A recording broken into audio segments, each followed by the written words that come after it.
तुम्ही दारू पिता, आयुष्यात जर थोडी थोडी दारू पियत असाल तर ते शरीराला काय घातक नाही आहे. पण तुम्ही पाणी प्यायल्यासारखी जर दारू पियत असाल तर ते शरीराला घातक आहे. तसेच भाऊ हे विचार आहेत. तुम्ही जर आयुष्यात थोडे विचार करत असाल तर तुम्हाला एवढा आयुष्यात त्रास होणार नाही. पण तुम्ही अतिच विचार करताय, सकाळी उठल्यावर विचार, रात्री झोपताना विचार, बारीक बारीक गोष्टी जर विचार करत असाल तर मित्रांनो तुम्हाला सांगतो, तुम्हाला 100% मानसिक आजार होणार.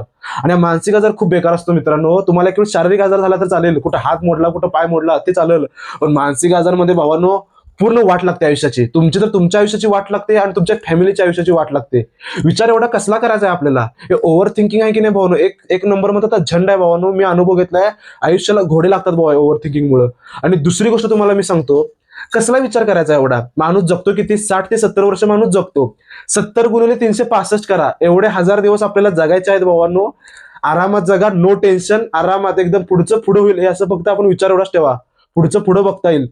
आणि दुसरी गोष्ट भावांनो, व्हिडिओ तुम्हाला जर आवडला असेल हा तर व्हिडिओला सबस्क्राईब करा.